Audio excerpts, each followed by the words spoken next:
NASCAR heads to World Wide Technology Raceway, and here are three things to watch. Could this track be the remedy for a couple of former Cup champions? Joey Logano won the inaugural Cup race at this track in 2022, and Kyle Busch won last year, but both enter with long winless droughts. Now, Logano did win the All Star race recently, but he comes into this weekend winless in his last 45 starts and points races.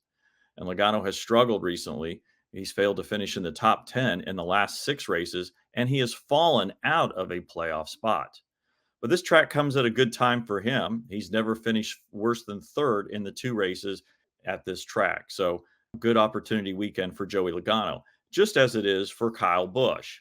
Now, Busch has not won since last year's race there, and that's a 35 race winless drought for him, which is one of the longest winless droughts in his career. And also, Busch has struggled lately. He's finished outside the top 15 in 5 of the last 8 races. Now, Busch is in a playoff spot, but he's close to the bottom of it. He's only 12 points ahead of Chase Briscoe, who's the first driver outside a playoff spot. So, again, this track comes at a good point for Kyle Busch, who's never finished worse than second at this track.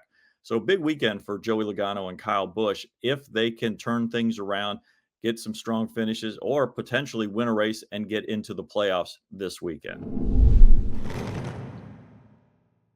While Kyle Larson, Denny Hamlin, and Brad Keselowski have been in the headlines recently, there's a couple drivers to kind of keep an eye on who've been doing well under the radar.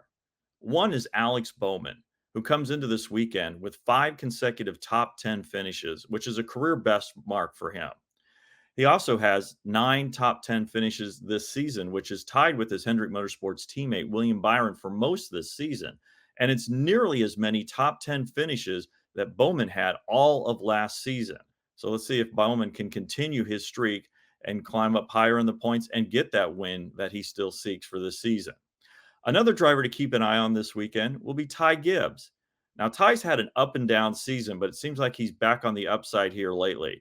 Now, early in the season, he had 5 consecutive top 10 finishes, but then he followed it up with a stretch of 6 races where he only had 1 top 10. Now, Gibbs comes into this weekend with back-to-back top 10 finishes and has led more than 100 laps combined in the last 2 races.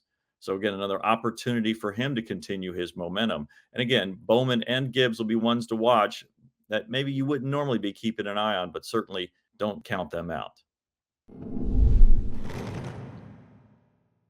How will Stewart-Haas Racing's teams respond to the news of this week? Co-owners Tony Stewart and Gene Haas announced this week that Stewart-Haas Racing will cease operations after this season, putting all of its employees out of work and ending that organization's 4-car operation. And those charters will all be sold. And so the question now is for that team and that organization, as those employees try to find some work for next season, how do they respond? What do they do on the track?